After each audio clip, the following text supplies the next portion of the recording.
Hi, and welcome to the Power of Connection and Biz Show. I'm Kimberly Layne, executive leadership coach, team building partner, best-selling author, and your host. Today's guest comes from beautiful Richmond, Virginia, and she specializes in performance management and organizational development. She heads up the executive coaching company called Transformation Group. And for the past 13 years, she's helped an array of clients create high-performing teams. The latest achievement of our guest is becoming a #1 bestseller of the book, Magnetic Trust, How Great Leaders Keep Top Performers and Get Extraordinary Results. She's also a public speaker and has presented lectures regarding achievement, motivation, leadership, creating high-performing teams, and building employee trust. Her knowledge comes from a Bachelor of Psychology, a Master of Psychology, and a PhD, all from Virginia Commonwealth University. She also has served as an adjunct instructor there for the School of Business for several years as well. On a personal note, she's married to her husband, Kent, for 24 years, and has a 14-year-old son named Temple. Please welcome Dr. Heather Williamson. Thank you so much. I'm excited to be here. It's wonderful to have you, and I really look forward to the conversation because I know it's going to be a good one. And as always, this show is all about connections, and we're going to just dive right into it. So why do you think it's important for employees to trust their boss, and how does that really parlay into the whole connection piece, if you will? Well, I think it is really important to have your employees trust you, especially, as a boss, because obviously the whole idea is that you are wanting your employees to perform. And you're hoping that they're going to perform at a high level. And those bosses who actually have employees that trust them tend to have higher retention rates in their employees. So that's really important because there's a huge cost for turnover. Right. And they're more satisfied with their employees. There is higher levels of morale and motivation. And really, there's just more collaboration and teamwork as well. So having your employees trust you has huge benefits. Definitely. Are there ways to identify that where you, as a leader, if you're self-aware, I guess you have to be self-aware first, but are there ways to identify or characteristics when employees really aren't feeling like they're trusting their leader? There are some major signs, and I think every boss should be aware of the signs because they may not be, especially if their self-awareness is kind of low, but there are signs that the employees are giving you that will tell you that there's some kind of feelings of distrust. But some things big signs are if they're not sharing information, they're not telling all the truth that you really should be knowing about the business or about a project or task is huge. Also, when it comes to things that you do, you could be inconsistent in what you're saying. You're giving one message, but then doing something different.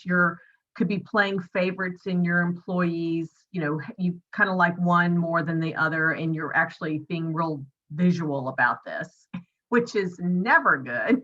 No.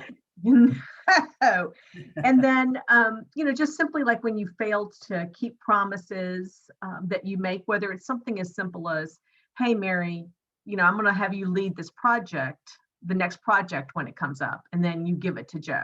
Right. So it's just, it's simple things like that, but you're not following through on what you have committed to. And those are just a few signs.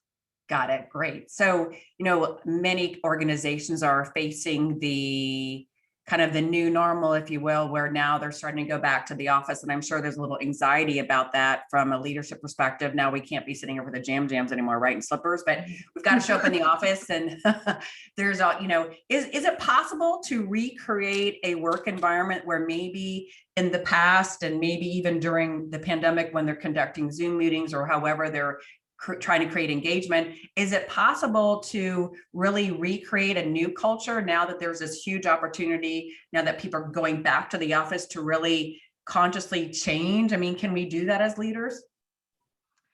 I think we can. I think it's really important to be aware of what your concerns of your people are. And it's interesting because I just recently, within the last couple of weeks, worked with a client interviewing most of their employees, really what their concerns were coming back to the office. And they have now, as of last week, that all of them have come back. But I think, information is key here. So if you want to create that culture where you're not shoving the last year and a half underneath the rug and pretend it didn't happen, because there are some people who have some serious challenges in being around people. So creating that safe environment for them is really important. And you got to find out from them what their concerns are. Yeah, I think that's a great idea, Heather. In the essence, when they come back to the office, almost one, share your own anxiety or tentativeness about coming to the office and your own concerns and being vulnerable, but then also asking the team, what do they want to see happen differently? How do they feel about coming to the office? Pros and cons, emotional or not, whatever, I think it's really important on, obviously, Simone Biles, I don't know if you're following the Olympics, just decision to, bless her heart, to step out of the limelight and not go through with not only the team Olympics, but also or gymnastics, but also her individual performance, which is a shame for her not getting opportunity for gold. But my point being is, there is now this focus on well-being and emotional mental health. And you as a leader have a prime opportunity to really set the new stage as moving forward, as you're having your employees come back to the office, to introduce these concepts that you might have not discussed before, but really provide an opportunity to build that trust, that safety net you just talked about, where they're able to share emotionally how they're feeling with, it's been a very traumatic year, and now coming back to the office is another trauma to an extent. Things are changing upside down. Kids are going back to school. Everybody's right. Whatever the Delta variant, but I think it's a great opportunity to maybe change how you've done things, right? So you've touched a little bit about on trust not to do, or what we know when the employees are not feeling like they're trusting you. Are there some key things that going back to the office that leaders might, is there maybe 3 steps that you can suggest for them to move forward with and trying to build that community of trust? Well, the first one I would say is to really be authentic. So if you are going to say, hey, I want you all to open up, and I'm going to open up first, and these are some things that I was concerned about for the last year and a half that you might also be experiencing. So it's making yourself vulnerable to in front of your team. And I think that's a good thing, because then it will create that level of trust that they too can share what challenges that they're experiencing, especially if you're wanting this cohesive team, moving forward. And the second thing is really communication. I mean, I think communication is key. You've got to communicate what your process or actions you put into place moving forward to make sure everybody feels safe, to make sure that everybody is going to be as productive as they can be, and really create that environment. It's kind of like the company that I was working with, they are more of a family owned business, and second generation's kind of running it now, but basically they like that family culture and they want that to continue. And so, creating activities or whatever that are going to help support that is really important. And then the last one I would say is transparency. You got to be transparent in why you're doing what you're doing. You've got to give people reasons why policies have changed, or why we're, some companies are now implementing you have to have a vaccine before you come back to work. Why are you doing this? Is it because you just want it, or is it because you're following some kind of logic or procedure, following some statistical data, whatever? But I think really being transparent and open is key. You have great 3 points. I really like the one on communication, because as we all know, when we don't know the answer, we make up an answer. And because the default mechanism for our brain is to be more negative than positive, we always make up the worst case scenario, right? So if your son doesn't come home, we assume he was in a car accident, was doing something he shouldn't be doing, et cetera, right? So I think especially in these unknown moving forward, as much as we can provide a roadmap of what it's going to look like and provide opportunity to discuss it as we're moving forward. So the employees have ability to vent, to be vulnerable, to show what they're feeling and thinking and work through those issues. And you as a leader be able to show what your concerns might be, I think really can build that trust. That trust, I think, is so important that we're talking about right now. I totally agree with you, Kimberly. Well, I want to talk a little bit about your book. So would you mind sharing a little bit, it's Magnetic Trust, How Great Leaders Keep Top Performers and Get Extraordinary Results. So right there, awesome. And it's available on Amazon, and we'll share that on the link here in the show notes. But can you just give some highlights, or maybe even just why you decided to write the book? Yeah, so interesting enough,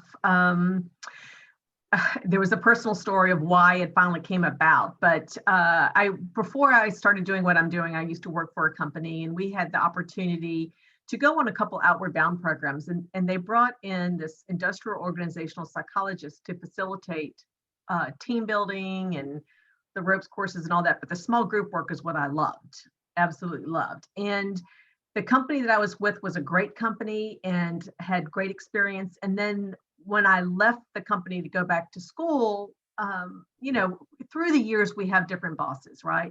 Right. And I had a majorly jerk boss, and it was when I was trying to figure out my dissertation and what I was going to write about. And I've actually wrote about trust. So this was the foundation of my dissertation. But, I don't think anybody should work for a jerk boss. Nope. I just think no, because they just repel the people, and the people who are going to leave are the high performers, and those are the ones you don't want leaving. So that was kind of the impetus for the book, and I really kind of laid out a plan on 8 rules that you can actually implement. They need to be done kind of on a daily basis to really build that level of trust that you need with your employees, so they stay with you, they're high performing, and they are really focused on getting results. Collaboration is great, and so this is kind of why I did it, getting back at the jerk bosses, so you never have to have one. Oh yeah, that's so funny, because my book behind me here, Connections Change Everything, that was an impetus for me as well. I had an executive sales position, and it was difficult because I had to create the vertical out of nothing. In fact, all of my peers were kind of a very similar stressful situation. And our boss would always cancel our one-on-ones, and then also cancel our team building meetings, which were really the only opportunities to really have collective engagement and to put out what struggles you had and challenges or whatever. So he kept not showing up. And so it was like, oh my gosh. So I started having the meetings myself with my teammates, because we can't go through this alone. We need your support. You need, leadership. You need connection. You need engagement. I'm like, nobody deserves to have a leader like this, right? Nobody deserves to have a bad boss, right? It's right. But they're out there, and that's what our mission is, right? To change that, right? To make it a better workplace and better leaders out there. So, right. Yes. I can give you the tools. Exactly. We can give them the tools, but we can't make it happen, right? But we can certainly give them the tools. Yeah. And speaking of tools, I know you have a YouTube channel, Dr. Heather Williamson, where you can get our guests can get leadership tips, little quick leadership tips by watching your YouTube. So I wanted to make sure I get that in to share that with everybody. Is there anything else you'd like to talk about before we close out the show? I always like to give everybody an opportunity just to kind of share what's on their mind.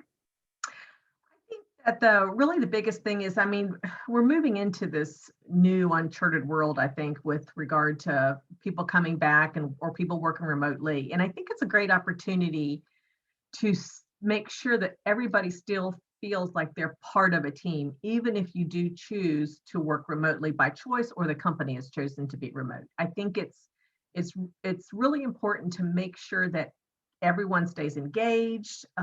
You tap in on people, whether it's daily or every other day, whatever the system works best for you. But you really need to stay in touch with people and find out what's in their head, and make sure that they feel like they're part of the team. And I think moving forward, that is like just a huge opportunity out there. It really should be a focus. Yeah, when I coach leaders as well, I really emphasize, what got you there, the doing. It doesn't matter anymore. Your role is really to build awesome relationships such that you can motivate your employees. They feel connected, they feel valued, they feel they can trust you, all the points you've made as well. It's a different, as a leader, your job is primarily relational, and this no more than right now during this time, does that really make a difference, right? Exactly. There's so many opportunities out there. And I think we just have to be aware that they exist and then take advantage of them. Excellent. Wonderful. So I'd like to thank our wonderful listeners and really say thank you so much for your reviews. And thank you for subscribing to the Power of Connection and Biz on YouTube. And really, really want to thank our guest, Dr. Heather Williamson. Thank you for being on the show today. Loved your insight. You can find access to our book, Magnetic Trust, on Amazon. I'll also put access here on in the show notes for a link. And also any way other than email or phone that you wish to have your guests get a hold of you by chance? I'm on LinkedIn. You can find me on LinkedIn, and my website is www.transformationgroupllc.com, and get all the information about myself and what I do, which is probably similar to you. But the more people out there, the better. Exactly. There's enough to go around, and the more of us speaking the same language and vibrating at that level, I think the more powerful it is. So thank you so much for being on the show today. And remember, listeners, connections change everything.